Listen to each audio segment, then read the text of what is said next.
Welcome back, guys, to another show.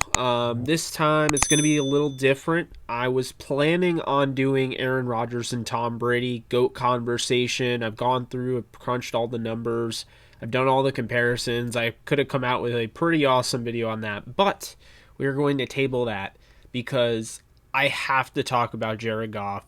I have everyone asking me what my thoughts are on Jared Goff, if I haven't made it any more obvious, but I wanted to deep dive. And so I want to give you guys the best content that I could possibly give you in regards to Jared Goff. For those of you who don't know who Jared Goff is, he's a fifth-year quarterback in the NFL. He starts for the Los Angeles Rams.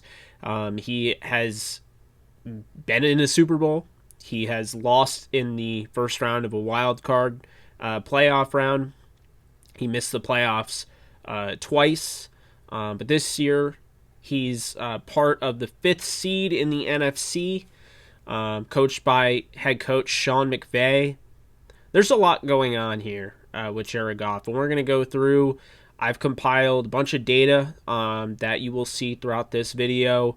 I'm just going to pretty much break it down, show you. We're going to go through it. What is wrong with Jared Goff? What is going on? The Rams are 7-4. They could very well be 10-1. This is a team that probably has lost more games with Goff that they should have won than he's won them that they should have lost. So we're going to go through this, guys. I know a lot of people are big fans of Jared Goff, and I'm not knocking you. And I know a lot of people are hating on Jared Goff. I'm also not knocking you. So let's go through this unbiased. Here is what is wrong with Jared Goff. And we're going to go through here. First off, Jared Goff, his 5-year career, 2016, 0-7. He started 7 games, missed the playoffs. That was with the Jeff Fisher era Rams. Okay, so pretty much tossed those stats out the window. He had an awful offensive line, which we'll get into. He didn't really. His best weapon was arguably Kenny Britt or Brian Quick. So we're gonna toss that. But 2017, Sean McVay comes. He goes 11-4, loses in the wild card round. You have increased numbers in the sense he pretty much increased everything from the last season. He kept the same amount of interceptions, but in 15 games started to his 7 the year before, 28 touchdowns, 7 interceptions. He was very, very good. He didn't have the elite season like you could have called 2018 to be, but 2017 was a great start to kind of show you the Rams have a franchise quarterback potentially in Jared Goff. 2018, you have 13-3 Rams. This is arguably their best team in since the greatest show on turf. And I say arguably because the team right now, despite the fact they've already lost more games than that team, they might be better, but we'll get into that. They lost in the Super Bowl, as you all know. But Jared Goff improved in every category: completion percentage, yards per attempt, yards, 32 touchdowns, up from 28 the year prior. He did go up in interceptions, but he also started throwing deeper down the field and taking more risks. And that was that. But 2019... 9-7 record. Pretty much everything went down. Definitely not his best year, but then again, he had arguably the worst offensive line of his career in 2019, and this was after Roger Saffold left in free agency. However, 2020 comes around. He's 7-4 in 11 games started, 5th seed in the NFC. His completion percentage is a career high at 67.2. But yards per attempt is right back down to in the 7s. You had 3,021 yards. That's all grand and everything, but 16 touchdowns to 10 interceptions. That's really not going to do it. So that is that on Jared Goff. Looking at his 5-year career, looking at his stats, you can see him right there. That's Jared Goff. But there's more to it. And the thing about Jared Goff, it's not as easy as some people seem to believe. Jared Goff is not an easy quarterback to figure out. I know people say system, but When you look at Jared Goff in 2017 and 2018, you look at his stats on this graphic comparing 2019 and 2020 Jared Goff, you see a 24-7 record for the first one. You see a 16-11 record, the most recent Jared Goff. You see a higher completion percentage in 2019-2020, but you see more yards in 2017-2018, 60 touchdowns to 38 touchdowns, 19 interceptions to 26 interceptions, and a 100.8 passer rating to an 88.7 passer rating. So those are pretty big leaps there. Pretty much Jared Goff is not the same quarterback, and we have to figure out why. That is the point of this video. We have to figure out what is wrong with Jared Goff. What is the deal? Because these stats are, he was on his way in 2018. He was on his way to being a top 5 quarterback at some point down the road. And now he seems like a middle-of-the-road quarterback. So what is going on with Jared Goff? Well, we'll move into the next, you could call it slide, graphic, whatever you want to say. He's got a full arsenal in Los Angeles, and that's been that way since 2017. So this is the confusing part, is you have Brandon Cooks, you had Gerald Everett, you still have him. Tyler Higbee you still have. You added Van Jefferson, you have Cooper Kupp, you have Josh Reynolds, you had Sammy Watkins, you had Robert Woods. One would think that's a lot of weapons and a lot more than most quarterbacks in this league. And, you'd have to be right. This is a ton of weapons. A ton of weapons for Sean McVay, a ton of weapons for Jared Goff.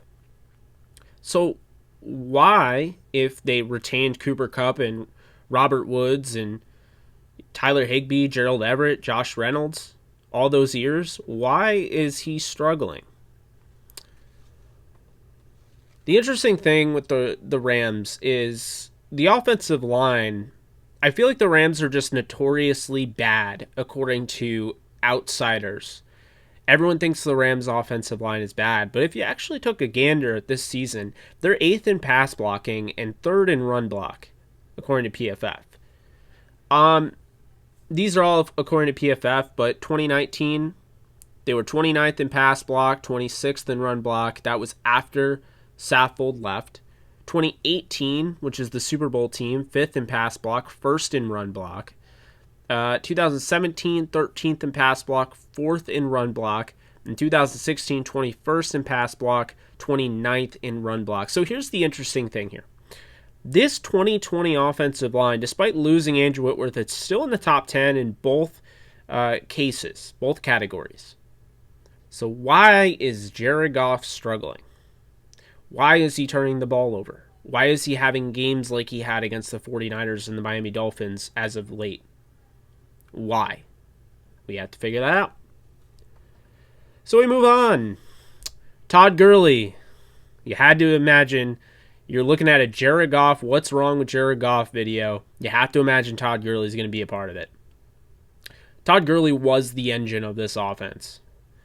2017 to 2018, he had 3,924 yards from scrimmage. 1,368 of those came from receiving. 40 total touchdowns. 10 receiving touchdowns of those 40.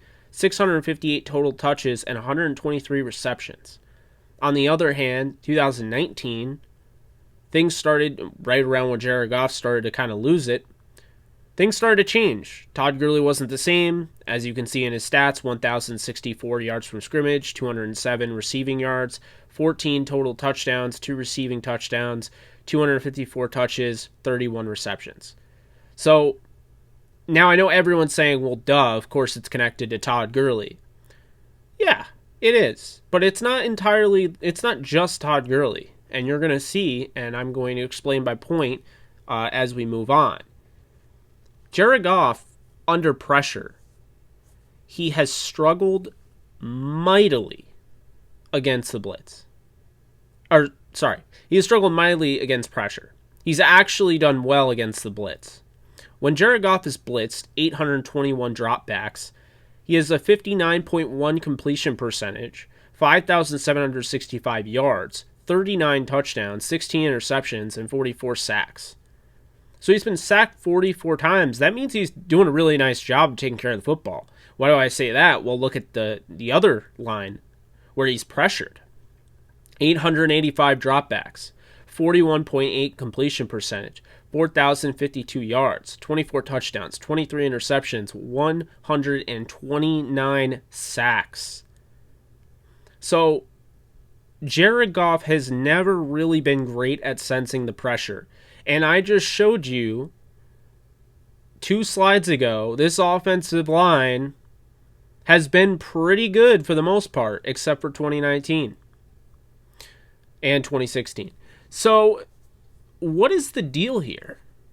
Because when I look at him playing against the blitz, I mean, he's picking it up. He's picking up the blitz because it's right in front of him. He's seeing and he's reacting. But when Jared Goff can't see the pressure and he has to feel it, he can't. And the stats prove that.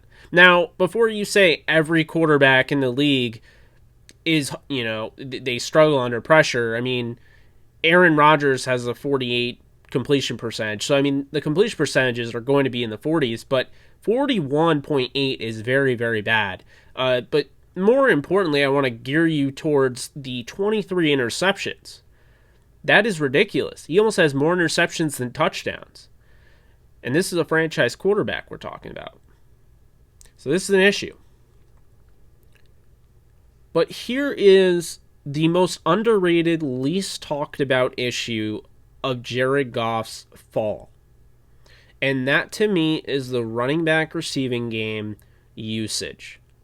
When you go back to 2017 and 2018, you'll look at Todd Gurley and what he was able to do as far as being the go-to bell cow back, as far as making Jared Goff's life easier. But not only that, he garnered all of the attention from the defenses. The defenses were out there to stop him. They're like, well, we'll settle. If Jared Goff beats us, he beats us. We're not going to let Todd Gurley beat us with the run. And we're not going to let him beat us as a pass catcher out of the backfield. Well, that didn't always happen, of course. As you know, 198 targets for Todd Gurley in between 2017 and 2018, 144 receiving yards, 1,518 yards receiving, 10.5 yards per catch, and 12 touchdowns. So that is a dynamic player right there. And we already talked about, his yards from scrimmage. I mean, he almost had, 4,000 yards from scrimmage in 2 years. And he had over 40 touchdowns. So, I mean, this guy's the real deal, of course. Back when his knee was fine and everything. But here's the issue. You lose Todd Gurley. You get rid of Todd Gurley, right?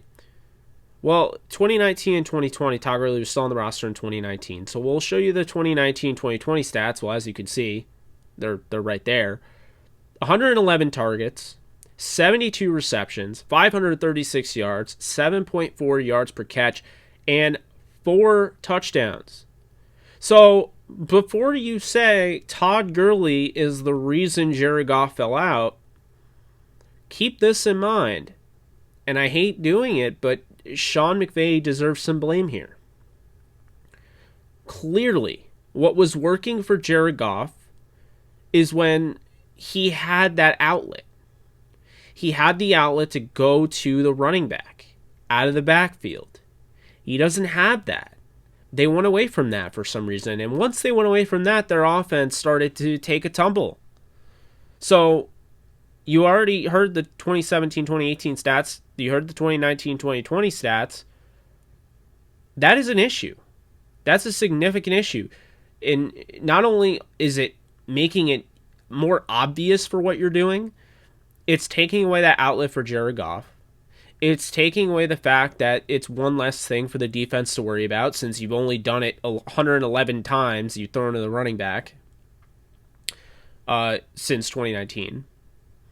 And furthermore, the Rams and Sean McVay have fallen in love with this bubble screen game that they didn't use anywhere near as much in 2017 and 2018. It was mainly the running back screen game, not really getting the wide receivers as much involved. They were involved, but they weren't involved the way Todd Gurley was involved as a pass catcher out of the backfield. Now, before you say, well, Todd Gurley was a different animal, don't give me that, because Darrell Henderson can catch passes out of the backfield. We've seen what he can do. Jared Goff overthrew the game winner to him, so he can catch. I have no doubt about that. He has a touchdown this season. Cam Akers, he was used that way. We've seen it.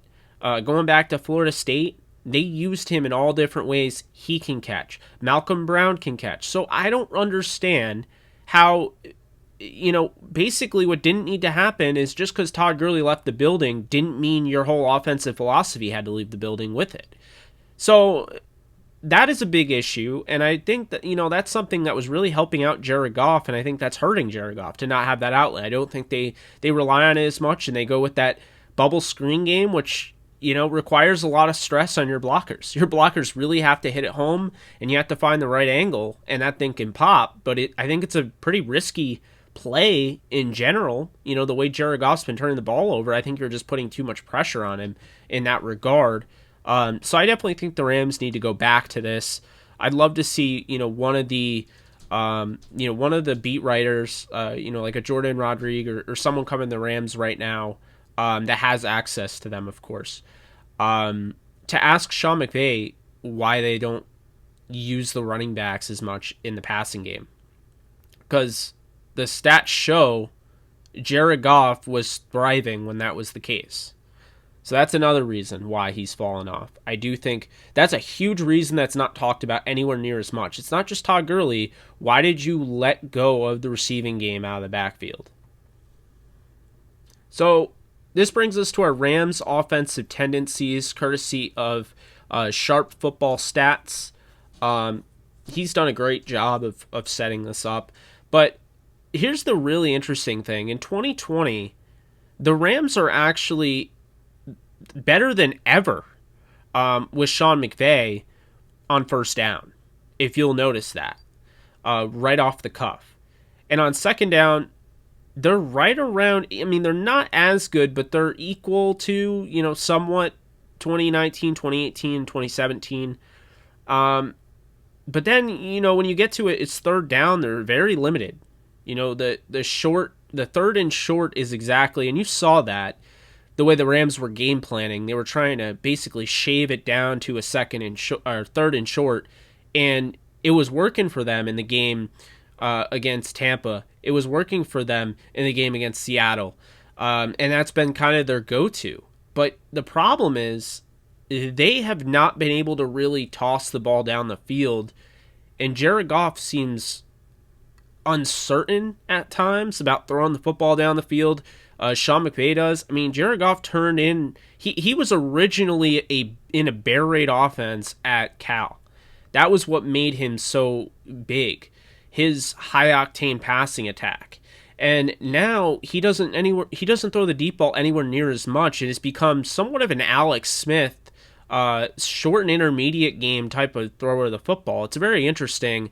I do think it's also Sean McVay scheming around Jared Goff's deficiencies, because he hasn't been able to hit the deep ball consistently since Cooks was out the building or even further back. So I get that, but I definitely think that that's something that is up there that needs to be said. Now, right on topic, here's a graphic for you. Goff's intended air yards. So this measures how much you were intending to throw, how far you were intending to throw. And so I like this metric because when you look at this, easily Goff's best year was 2018. So when you look at 2018 and you see that, Jared Goff had 4,865 yards of intended air, he actually finished the season with 4,688 yards. And whereas in 2020, he has 2,836 yards of intended air yards, and he has 3,021 yards on the season. He has less intended air yards than he does yards this year. Whereas 2018, that was not the case. That is a cause for concern. Jared Goff is not willing to throw deep down the field consistently at will anymore, and Sean McVay is not giving him the green light to do so consistently and at will anymore. That is what that shows. But moving on, big issue with Jared Goff. Ball security. He's had 52 interceptions and 42 fumbles in his career. I saw somewhere that going back to when he was drafted, only Jameis Winston has more turnovers than Jared Goff. The Rams are 1-7 when Jared Goff has 3+ turnovers. So, essentially, Jared Goff could be in a game where the Rams, like you look at the Dolphins game, the Rams dominated Tua Tagovailoa. That defense was dominant. They were moving the football, but Jared Goff turned the ball over. When you look at the 49er game that just happened, everyone seems to forget right before half, the Rams were at the 40-yard line and driving, and, with the potential to kick a field goal or score a touchdown, Jared Goff scrambles, and he actually gets the ball popped out, as you can see right in that picture, by Jimmy Ward. So he has got to hold on to the ball, and he's got to live to play another down, because this is an issue. It's what's holding back this team, the turnovers. They are +1 in takeaway giveaway differential. That's ridiculous. So that needs to be cleaned up for sure. So let's look at Goff's best and worst performances, because this isn't just rag on Goff. I wouldn't be making a video if I felt like this guy wasn't capable of playing up to, an elite level. Jared Goff, in his best games, week 9 of 2017, I was at that football game against the Giants in New York. Well, in New Jersey, you know what I mean. 14-22, 311 yards, 4 touchdowns. He and the Rams went on to rout the Giants 51-17. That was a great game for Goff. He had the deep ball. He threw a monster deep ball to Sammy Watkins. And then, of course, they went with the bubble screen on 3rd and 33. And you know what happened. Robert Woods took it the distance. It was pretty fantastic to see that in person. 2018, week 4 versus Minnesota is the single best game I've ever seen a quarterback play. 158.3 passer rating, which is the highest it can be. That is perfect. 26-33 for 465 yards, 5 touchdowns, 0 interceptions. Thursday Night Football against Kirk Cousins at the Coliseum. That was something. You saw Brandon Cooks, that huge touchdown to Brandon Cooks, a deep ball off script when you had Cooper Kupp and he rolled out right. You had a beautifully placed ball in the back of the end zone to Todd Gurley. You used Cooper Kupp. You isolated him against Anthony Barr and you beat him single coverage. That was a game. And Jared Goff was dealing. They almost lost that game, and that was not because of Jared Goff. That was because of the defense. But the defense ended up getting the stop at the end. 2018, week 11. Well, who can forget this? The Kansas City Monday Night Football game. So, both teams score 50. 54-51 is final. 31-49, 413 yards, 4 touchdowns. Jared Goff turned the ball over in this game. He did. But he fought back in this game. And he threw 4 touchdowns and no interceptions. So, he went toe-to-toe with Patrick Mahomes. It was at the Coliseum. You could say that. It wasn't in Kansas City, whatever. But it was a very, very, very great performance for this team. And I don't believe they had Cooper Kupp either. I think he got hurt before that game. So, Goff really stepped up. In those 3 games, he looked like a franchise quarterback.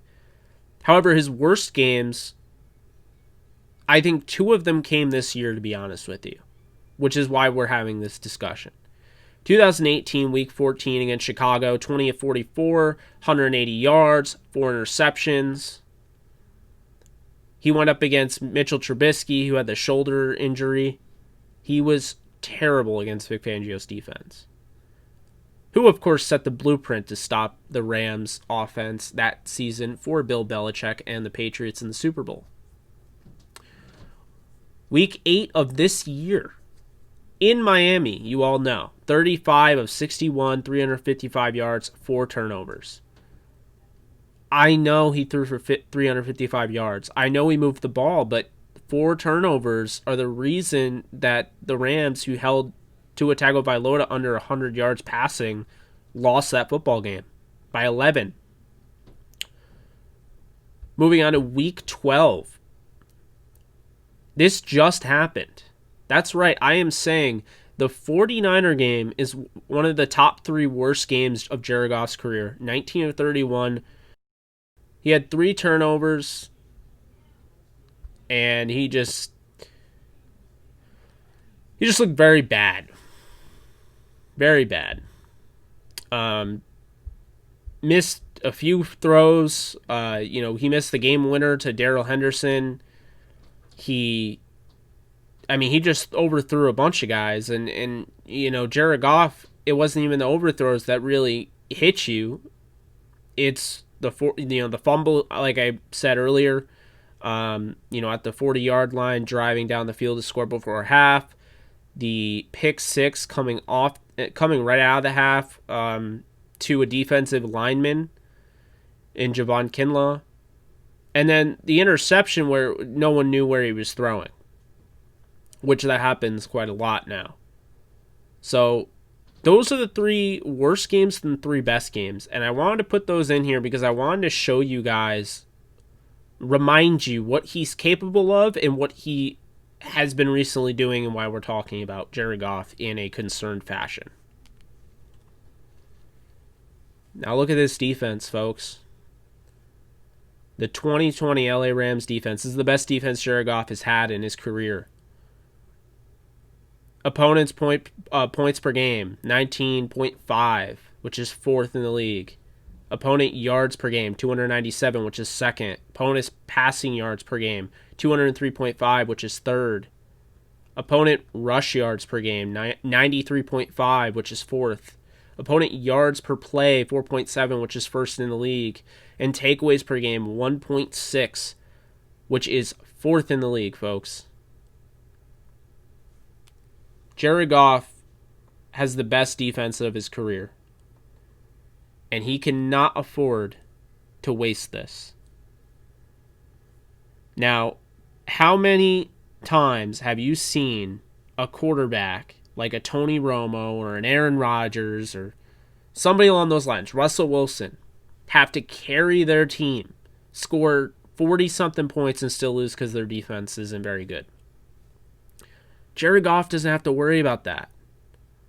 Jared Goff just has to worry about not turning the ball over. And you could say the way the Rams have been using Jared Goff as of late, you could say that Sean McVay is struggling as a play caller. But what I wonder is if Sean McVay is struggling because he's trying to help Goff out. This isn't a quarterback that's been asked to do a whole lot. He doesn't have to work off schedule. There's a good chance that maybe Sean McVay is overwhelming him, like I've said repeatedly on my Downtown Rams podcast with Alexis Kraft. There's a good chance that maybe the constant audibling and talking in his ear is getting to him. He's a slow processor of the game, in my opinion, so that could be it. But that's the issue, folks. When you look at Jared Goff, he's not playing like he was in 2017 and 2018. And neither is Todd Gurley, who's now with the Falcons. But Todd Gurley has a reason for it. He has the knee issue. Jared Goff, we're still trying to figure out what's going on. So I hope, looking at this video, what you can take away is that there's a multitude of things. Not just one, a multitude. But furthermore, realize that it's not the offensive line. That's a tired argument. It's not the weapons. It's not the defense. And it could very well be on Sean McVay, but at the end of the day, Sean McVay is not the reason Jared Goff missed that throw to Darrell Henderson to win the football game. So, Jared Goff, somewhere along the line, the Rams removed something in Todd Gurley and didn't replace it, like I said, with the passing attack out of the backfield. The Rams removed Brandon Cooks. They traded him for a second-round pick, which became Van Jefferson. I don't actually think there are a lot of people that believe his deep ball fell off because Brandon Cooks is gone. I don't believe that because he was overthrowing Cooks in 2019. So you have to look at the potential, the way he was hit in the Super Bowl against the Patriots, the Vic Fangio game, the hit he took in Kansas City, because it doesn't really make a ton of sense. But pretty much what it comes down to, in a nutshell, is the Rams have a quarterback that when everything goes right, he can throw for 500 yards if need be. As long as he has the protection, as long as he has receivers getting open and creating separation, he can do it. But as soon as things don't go according to plan, he falls off. So that tells me his bailout method in 2017-18, Todd Gurley being gone, I think that needs to be replaced. The answer to what's wrong with Jared Goff, there's a lot. But we're not going to know because there needs to be some trial and error. I'm not saying bench Jared Goff. That's not what I'm saying. What I'm saying is Sean McVay should seriously consider going back to using the running back out of the backfield. Getting him comfortable again. Because Todd Gurley was the engine of that offense. And now Jared Goff, all eyes are on him. Teams are daring the Rams. They're daring Jared Goff to beat them. They're daring him. They put 8 in the box against the running backs. San Francisco did. And it's going to continue to happen. Because the run game they respect. Jared Goff, they don't. So, it's an interesting proposition here. Very interesting. You have a quarterback that, by all accounts, maybe this is the thing that changes everything by having that security. But we won't know until we find out. And we won't know until it's given it, an opportunity. Trial and error. So, I do feel for Sean McVay if he indeed is running out of options and Jared Goff feels like he's limiting what he can do as a play caller, because that has to be a rough position to be in. But I also have to say that it's not all on Goff if Sean McVay completely abandoned what was working in 2017-18 and hasn't gone back to it since it's stopped working. This personnel isn't that much different than the 2017-2018 team. Start using running backs, pass catching out of the backfield. Start opening up the rest of the field for everyone else. The field stretcher thing would be great, but I hate to break it to you, the Rams don't have Brandon Cooks anymore. The Rams don't have Sammy Watkins. The Rams don't have that field stretching wide receiver. So they have to make do with what they have. And they can. We've seen it. Against Tampa Bay, they did a great job. Jared Goff was great against Tampa Bay, and he was very good against Seattle. So why am I making this video if he just outplayed Tom Brady and Russell Wilson? Well, because he just got outplayed by Nick Mullins. Nick Mullins shouldn't be starting in the NFL. He just shouldn't. But he played well. We'll give him that. This is a problem. The inconsistency factor is starting to pile on to a team that has an opportunity to win a Super Bowl. You are not going to win a Super Bowl if your quarterback plays this way. And also with the Super Bowl, or not the Super Bowl, but the playoffs. I know the Rams got to the Super Bowl, but Jared Goff wasn't blowing anybody away with his performance against Dallas or New Orleans. He made a few key plays to win that New Orleans game, but he did not play all that well. And the Dallas game was entirely a run approach. Todd Gurley and CJ Anderson went over 200 yards total offense, rushing the football. So that's not Goff. I need to see some improvement. Rams fans need to see some improvement. This has to start soon because it's getting scary now. You're in year 5. Jared Goff is in year 5. And we're still talking about if he's the guy. What is wrong? And the problem is, it doesn't matter if you think he's the guy or not.